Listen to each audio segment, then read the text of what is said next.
Morning all. What a win last night. This would be my second video of the day. I've literally just got my internet sorted on my phone last couple of days. Totally forgot I did the Tottenham video, would you believe? Obviously looking forward to last night's game. My wife's birthday as well, so it's a lot to do. But yeah, so this will be the second video uploaded of the day, but what a win. Someone say 10 goals in 2 games? Ooh, possibly could have been 11. But anyway, so yeah, we travelled to Goodison Park last night to face a team that are really desperate for points, who are desperate to make an impression, desperate to get their fans behind them as much as they could. And that proved right from minute one. I mean, obviously I wasn't at the ground, I was watching it on TV at home, but we heard the stories about the blue flares being let off outside the stadium, throughout the streets of Liverpool, close to Goodison Park, prior to kick-off. You know, really welcoming the Tottenham players, the Everton players, to play for them, to play for the shirt, to play for the fans. The fans were raucous, they were loud, they were aggressive towards Newcastle, as you'd expect. They were right up for this game, they were right behind the team, and for the first 20 odd minutes, you could argue until Newcastle's first goal, it was difficult. It was tight, it was lots of broken play. We weren't able to build our phases of play and build our nice fluid structured football. It was loose. Loose was the word. I went on Facebook onto one of the pages, Positive Toon Fans Only it's called, where you know, I usually have my say. And at half time, I did say it was a loose performance so far. That wasn't a moan, because like I said, the Everton players and the Everton fans were right up for it. Right up for it, the first half. We'll get on to a few of the key moments in the first half in a minute, but it was a bit of a loose performance from us. Some stray passes, a bit of miscommunication at times, but yeah, passes going loose in the midfield. We were battling with Everton, but it was, you just felt that if the game continued in that fashion, and then Everton weren't great with the ball either, that they were giving the ball away a lot. I think at one point James Tarkowski just seemed to just boot it out of play from across the pitch, and it was just like, what's going on there?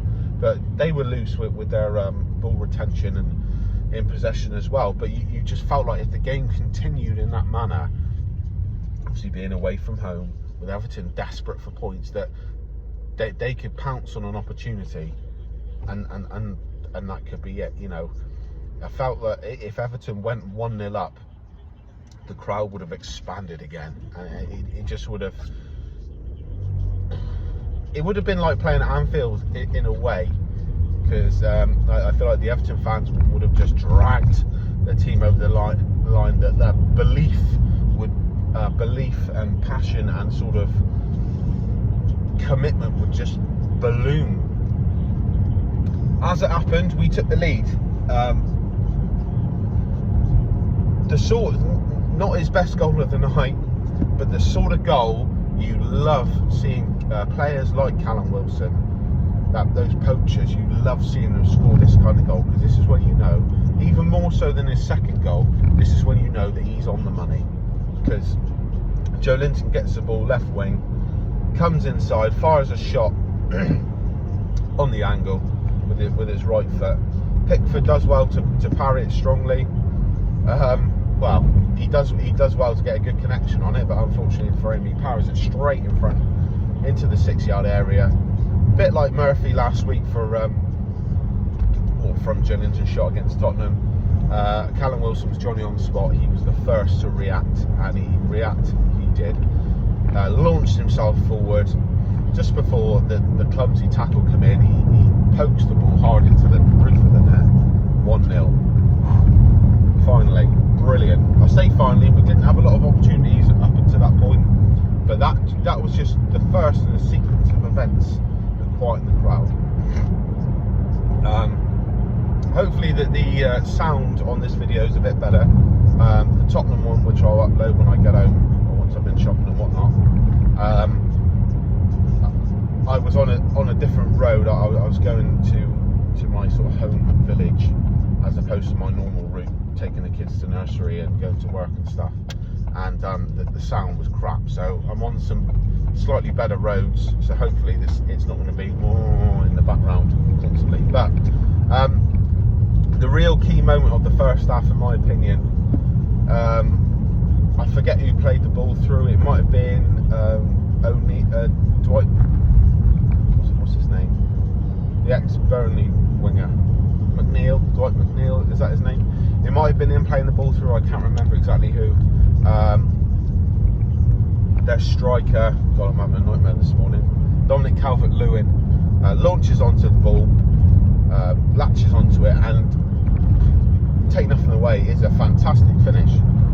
Pope comes rushing out, does everything well, makes himself big, but stays low enough to block the shot, and he just dinks it over him. And you're thinking, oh my god, I think that was like 43 minutes on the clock or something. I'm thinking, oh no, this is the worst time to concede. You know, the Everton fans had not quietened down completely, but that they've been subdued a little bit by Callum Wilson's goal, taking the sting out of the sort of frantic nature of the game so far. It's flagged for offside. I think, oh, relief. And then it goes to VAR to check. I'm like, oh god. 9 times out of 10, when things go to VAR, it's going to be an overturn of the original decision. They bring up the graphics that BT Sport provided. Obviously showed it from a certain angle where you couldn't be exact. Just from a viewer's standpoint, watching it on mainstream TV, it was difficult to see because Sven Botman's foot looked like it was playing him on, but the line they were showing it from was like sort of almost like a 35-degree angle, and it was difficult. I would have liked to have seen it from a bird's eye view, where they adjust the angle and draw the line diagonally. But luckily for us, it was the decision stood offside just, and I didn't feel sorry for Everton. I didn't feel sorry for Dominic Calvert-Lewin, because they certainly wouldn't for us if the roles were reversed. But I did think it was a shame for Calvert-Lewin, because to be fair, it was a fabulous finish, really well taken goal. But there we go. So that again takes the sting out of things a little bit, and we go into half time, and it was a slightly subdued atmosphere at Goodison Park. Now, I spoke about us playing a bit of a loose game, perhaps playing into the hands of Everton and the crowd by, you know, giving the ball away a little bit, not playing, you know, our precise passes. But it was a nice battle in midfield. I thought Joe Willock was doing his usual thing. Sean Longstaff and Bruno were being not dragged into a fight, but they were, you know, there were tackles flying in. It was good to see. Good to see that we can do both sides of the game. I know that we've been accused of shithousery and sort of unsportsmanlike game management throughout the season. There was a lot of that in the second half, but it's nice to see that this team can mix it, as well as, you know, we can play all the pretty high energy stuff, but we can stand up to teams as well. And any Premier League player will tell you that going to Goodison Park, particularly on a night kickoff, particularly when they're in such desperate need of points, there's a lot easier games out there. There's a lot easier games. Second half commences. Now, Joe Willock. I've heard talk that, you know, that we might renew our interest in James Maddison in the summer, because we need that creative, attacking midfield player who has the tools to unlock defences. In our three-man midfield, Bruno Guimaraes, I don't think there's many players in the world that you can swap him for at the minute, so he's not losing his place anytime soon. Joe Linton, the same. I'm in the football chat where a few of the lads prior to kick-off suggested that he wouldn't get in the other top 15 Premier League teams into their midfield, which is one of the most ludicrous things I've ever heard. I then took the bait, if it was a bait, passionately described him as playing like Prime Vieira. He's a midfield don. He used to be scared of the ball. Now he takes names and smashes people for a living on the daily. He's not getting out of our team anytime soon. Now, Joe Willock, each week he just pulls something out the bag and he just goes about his business quietly, because he doesn't interact with the fans on the pitch as much as Joe Linton or Bruno. Perhaps that's the reason. That's not a bad thing. I wouldn't say those two go over the top, but they do it more than most players. He's not flashy in the terms of he doesn't do all the step overs, he's not doing all the tricks, he's not squaring up to people and all that sort of thing. He just quietly goes about his business. But I think in terms of just pure footballing talent and technical ability, he's one of the best players in the team. How often do you see Joe Willock take the ball in his first touches and bob on? You know, I can, as soon as I said that, I think of one occasion where a long ball come over the top and he's had his back to where the ball's coming from and he tries to pluck it out of the sky and it doesn't quite work. But mostly his first touch is bob on. He rarely gives the ball away. He can mix it in a tackle as well. He's rapid and he's just delivering that end product now.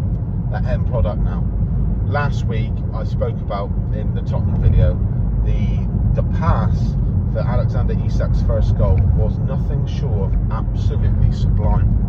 And as I said, if a Martin Odegaard or Kevin De Bruyne, or if you want to go abroad and say I don't know, Vinicius Jr. or bloody one of the Barcelona lads or Frankie de Jong or someone like that delivered that pass, it would be all over social media. You'd hear nothing about it. I didn't watch Match of the Day 2 at the weekend, so I'm hoping that they highlighted this, but his pass for Isak against Tottenham was superb. And he does a similar, well no, it's not, I don't know why I said that, it's not similar at all, but he shows his array of assists now. So for that one, that was all about the technique of the pass, the timing of the pass, the weight of the ball. For our second goal at Goodison Park yesterday, when he sets it and puts it on a plate for Joe Linton's header, he shows his pace, his dribbling ability, where he flies past somebody, gets to the byline, and you see a lot of players when they get to the byline nowadays, they not panic, but they almost think that they're more concerned about the ball going out of play, and then they just thrash in any sort of pass. He gets to the byline on his left foot, his weaker foot, and just dinks that ball exactly what Joe Linton would have wanted. And Joe Linton obliged perfectly, because it wasn't coming at any rapid pace. It was just perfectly floated, enough pace on it to create a problem for Everton, but perfectly set up for Joe Linton to boom his header, and he smashed the ball with his head down low. And from that range, that sort of header technique, the goalkeeper's got no chance. There we go, 2-0. 2 goals in 2 games for Joe Linton. I believe it's 4 in 4, because he got 2 against West Ham. Obviously didn't score against Villa. 1 against Tottenham, and then 1 again last night. Fantastic to see him score, but I cannot emphasise enough the importance of Joe Willock in this team. He's just superb, and like I said, for some reason he goes under the radar.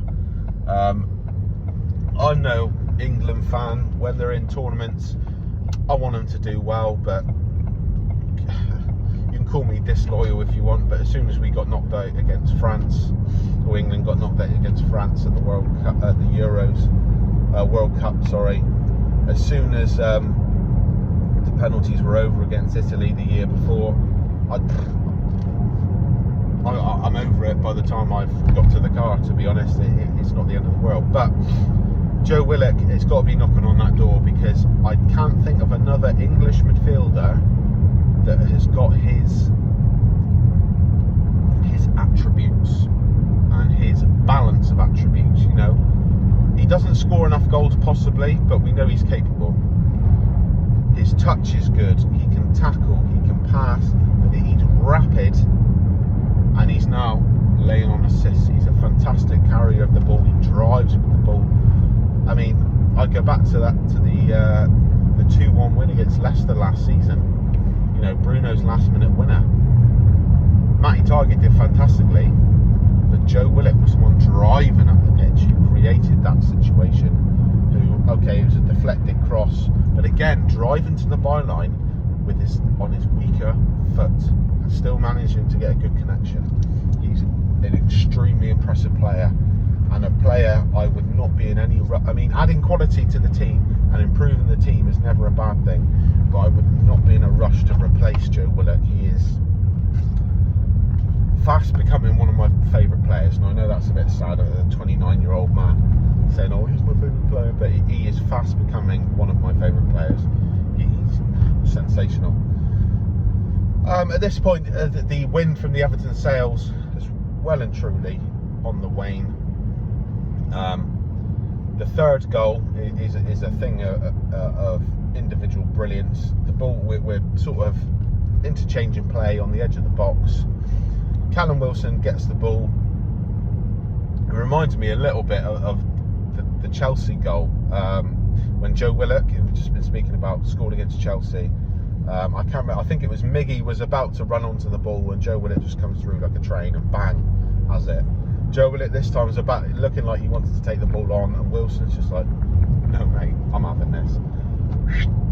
Good 23, 24 yards out, whips the ball into that top corner. Jordan Pickford, all jokes aside about T-Rex arms and little arms and all this sort of thing, he ain't saving that. He's a good goalkeeper on his day. Bar the first goal, I don't think Pickford played badly. Not that I'm in a rush to praise him, but I think he didn't make any massive mistakes. And on the whole, I thought he played okay. He was beaten by some superb, but by two sort of scrambles and two superb goals. Well, three superb goals really, but we'll get to them.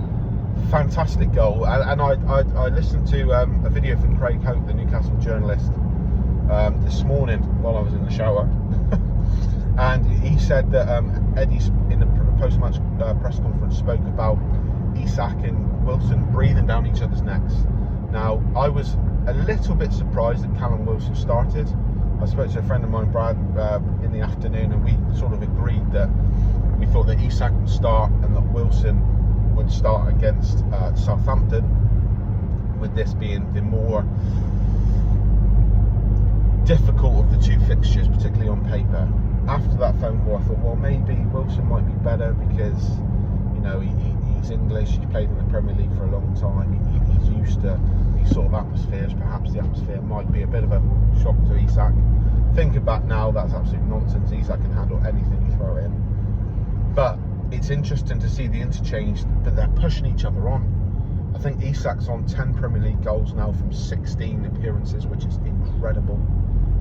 Callum Wilson's on 13 Premier League goals. You're thinking, post-World Cup, he couldn't hit a barn door. He was struggling. He got that goal against West Ham at SJP.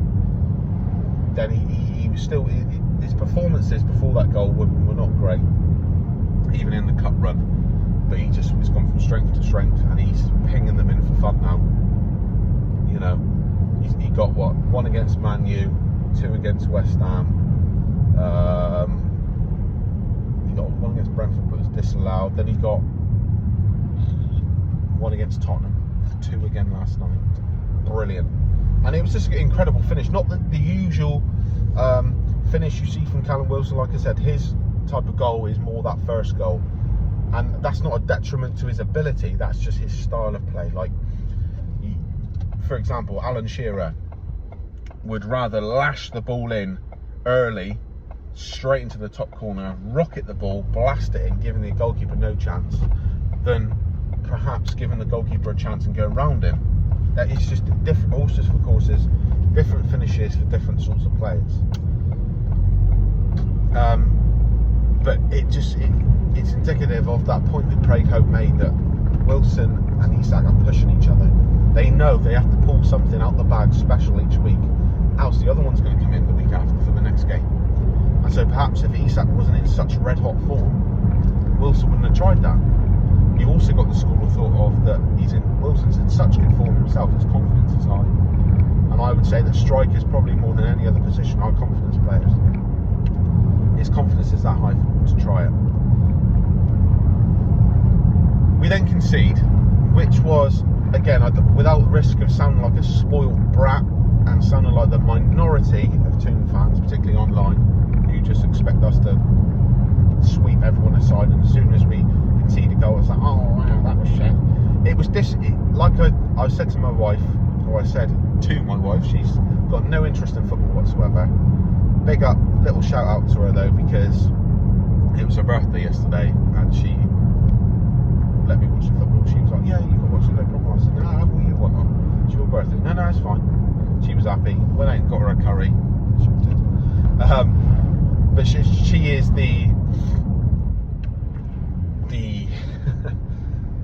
my microphone during the matches when she's there, bless her. She's got little interest in football. She's getting into it a little bit, but she's more interested in like the characters and the individuals and the stories and stuff, as opposed to what's actually happening on the pitch. Like why Anthony Gordon wasn't brought on until late.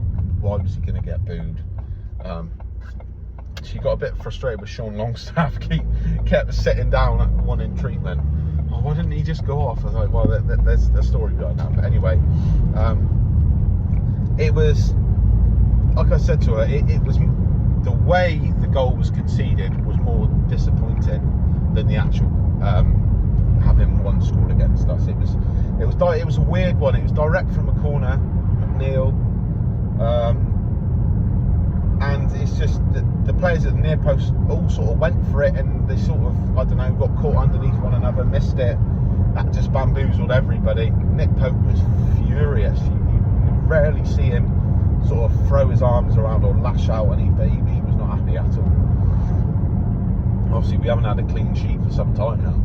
We've still got the best defence in the league. Still, by far, probably, I don't know this for sure, but I think we've got the best goal difference in the league. If we haven't, we're in the top 2 or 3. It's just disappointing to concede a goal like that. That's all.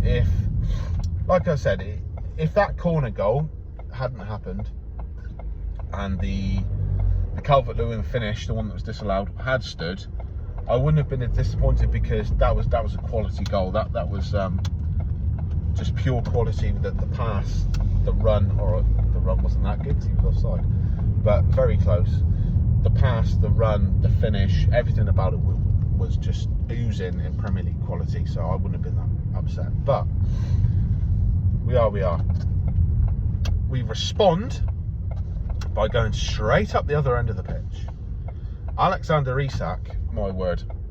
I've just got to ask, I'm going to go shopping in a minute, but I'm going to spend some time talking about this goal. My God. Alexander Isak. Whew. Have you excuse me. Have you ever seen anything like that? I mean, we've been spoiled in the last few years with the dribbling exploits of Alan Saint-Maximin, and I can go back years prior. Hatem Ben Arfa, when he was on his day, similar thing. And fans before me can talk about Asprilla, Ginola, and you can Beardsley. You can go back even further to you know, tricky players and quality on the ball. But I personally never seen anything like that. Like I said, we've seen Maxi go past 3 or 4 players, and the shot is saved. It doesn't result in a goal, so you don't remember it, or he's laid it on for someone else. But this was different gravy, different class. He gets the ball. The 2 defenders who are tracking him don't have a clue what's going on. Let's get that right straight away. He's twisting, he's turning, he sort of heads away towards the corner flag. Then, very a la Saint-Maximin, he does that technique where he sort of He changes direction over his right shoulder so quickly and so smoothly, takes the ball with his outside of his right foot, and it's just like turning a 90 degree. He does that with the same, he turns 180 degrees with the same sort of smoothness and same motion as a 90 degree turn. It's just such an effortless movement. And then he heads towards the byline. He's gone past two of them. He goes past one again. He's literally, the ball's on the line. And he's coming in, he's coming out, and then he goes past about 3 or 4 players in the end. 1 or 2 of them multiple times. And then jinks the ball in. It sort of hits an Everton defender, bobbles out, and Jacob Murphy, lovely to see him score again, is once again Johnny on the spot, thrashes it in. There's 3 for me very pleasing things about that goal, and I'll go from least important to most important, or least pleasing to most pleasing. Jacob Murphy scores again. Always I want to see Jacob Murphy score, because the amount of shit he's got in the past, and I love seeing him proving himself and really coming into this team. He's got to be at, what, 5 or 6 Premier League goals now this season. Just trying it off the top of my head. I think he scored against Brentford.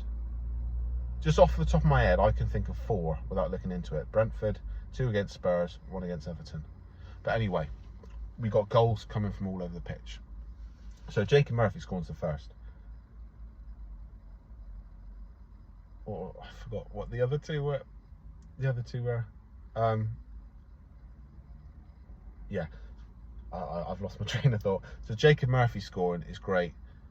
Goals coming from all over the place. That wasn't what I was thinking, but I'll put that at number 2. But the most pleasing thing was the fucking quality from Isak, that run. The close control. Yes, he beat a few players. I've watched it about 5 times. You could say the defending was questionable. But to keep that close control in such a tight area, because it's not like he's doing this in the middle. If he's doing this in the middle of the pitch, surrounded by players, that's one thing. But he's doing this on the byline where he's got nowhere to go, really.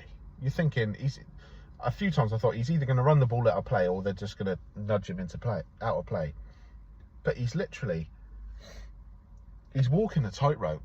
And I texted my brother, sent it to me this morning, as if I hadn't already seen it, saying, wow, what a run by Isak. And I said, mate, that is world class. I said, it's like Messi. And I'm not saying that Isak's as good as Messi. I'm not saying he's ever going to be as good as Messi, but it was like Messi. The way he was juggling, or just walking a tightrope with that close control, was nothing that I don't think I've ever seen in a Newcastle shirt. It was unbelievable. Oh, the second most pleasing thing, was the fact that it came straight after we conceded. So after we went 3-0, the stadium started to empty, really. The Everton fans started to evaporate. I think there was only, I want to say, between a third and half and a third of them left at the end. But 3-0, they started to go. Then they scored, and it was like, there wasn't that roar, that buzz of anticipation, that like when Gerrard scored the first goal in Istanbul or anything like that. But there's just a few murmurs in the crowd, and we jumped on that immediately and just went, nope, bang. 3-goal deficit yet again. So that was pleasing. That it was just that ruthlessness. You know, this team in the past, even this season and last season, Eddie's Newcastle team in the past, perhaps we would have not coasted, but taken our eye off the ball a little bit, or just been content. Oh, they scored 1 now, we'll just keep it tight. But no, we went straight up the other end, bang, have that again. Get back in your box, boot back on the Tigers' throat. To round it off, Fabian Schär gets the ball. Similar position to Wilson, but more of an angle. Floats a lovely whip of a shot into the far right, bottom right hand corner. And Pickford, what makes this goal even more pleasing, or would have if it had stood, was Pickford was at full tilt, full stretch, and he couldn't do anything about it. It goes to VAR, and it turns out So what happened was, it was a ball into the box, and then it came out, and Cher collected, did a little thing, and then whipped it in. Turns out Dan Burn was offside. So yeah, that was a shame, because I mean, I you never sniff at winning 4-1, particularly winning 4-1 away. But that was a lovely shot. It would have been nice. And Cher hasn't scored a goal for a while, which obviously defender is not his job, but he usually pops up with a few a season. He scored some, I can think of one beauty this season already, but I think he scored a couple. So yeah, Anthony Gordon come on at 86 minutes. It was really pleasing. Although, if he'd come on, say, an hour in, particularly if the game was in the balance, the abuse he would have got would have been nothing short of shocking. And I was explaining this to Lynn. I was like, Eddie won't put him in that position. He won't throw him under like that. So he brought him on with 86 minutes. The stadium was emptying out. It was nice to hear the Newcastle fans chanting loudly for him as he was on the touchline. Oh, Anthony Gordon. He got booed, and you couldn't ignore it as he came on the pitch every time he touched the ball, although those boos got less and less enthusiastic as the game wound down. But it was nice to see the Toon army supporting him and attempting to drown out the majority of the Everton crowd who would obviously wanted to chant blue murder at him. Gordon looked bright, made some good runs down that left-hand side, looked good, integrating with Willock, with Isak. Any negatives? Not really. Matt Targett, as I said to my mate, he didn't play badly. He just looked like a guy who hasn't played for a while, which is obviously understandable because he hasn't. Sean Longstaff was down quite a lot. Now, whether that was just shithousery, I don't know. Whether there is a lingering problem. At one point, Trippier was screaming at him to get off, and he was shouting at the bench that we need to make a change. But Sean, I think he eventually came off. I think that the first players to come off, though, were Miggy and Matt Targett for Dan Burn, and oh Christ, this is good, isn't it? I can't remember. Isak, I believe. Trippier himself was down at one point. I think that was in the first half. It looked like a pretty bad tackle. Not a pretty bad tackle. It looked like a bad clash of knees. There was no malice in it. That looked like he was going to have to come off, but I'm pretty sure he played the full 90. Could we have had a penalty? Sean Longstaff got taken out in the box right on the byline, pretty much. As it happens, we didn't need it. But I don't think any injuries. Trippier went on to play the full 90, as I said, so I don't think there'll be any need for Manquillo to start on Sunday. Although, with it being such a quick turnaround, Eddie might say, do you know what? Let's put Javier Manquillo in. Let's get some minutes under his belt. And Trippier's knee might swell up. I'm not a medical professional, I can't say. But yeah, the starting lineup, just to summarise: Pope, Targett, Botman, Cher, Trippier. Probably the back five that most people would have envisaged at the start of the season. Obviously, Targett got an injury. Dan Burn's been exceptional. Fully expecting him to come in for the next game. Midfield three was Willock, Longstaff, and Bruno. Front three, Wilson through the middle. Joe Linton on the left, Miggy on the right. I don't see much changes to that. I think Isak might start, although it feels a bit harsh to drop Wilson after scoring 2. He didn't drop Wilson after scoring 2 against West Ham because he played against, was it Brentford the next game? I can't remember actually. If we played Brentford next, Wilson started. If we played Villa next, Isak started, I think. There might be the temptation to chop them around, keep them fresh. Miggy, I think, will start again. Gordon will be putting his hand up to start. Murphy will be putting his hand up to start. I think Dan Burn should replace Targett. Targett got a good hour under his belt. He needs to come back in gradually. I I think there's no issue with keeping Joe Linton wide left because he does a job. He's got that excellent partnership with Joe Willett on the left-hand side of midfield. Things are looking good. Things are looking good. Right, I'm going to go shopping now. That wraps it up. 10 goals in 2 games. 15 goals in 4 games. 9 of those goals being away from home. It's mental. And one of those games, we didn't score any. Fantastic performance. If any of you have not seen the game, have not seen the highlights, watch them, please. Even if it's just to see Isak's run. It's unbelievable. What a performance, what a win. A tough place to go. Onwards and upwards. Back to HQ on Sunday against Southampton, who I believe lost against Bournemouth last night. So they are bottom of the Premier League. I mean, I think they were nailed on for relegation anyway, weren't they? But it's going to happen now. They've had it. They're gone from the Premier League. But yeah, onwards and upwards we go. Thank you for watching. Please like, comment, subscribe and all that good stuff. And I will see you probably Monday morning.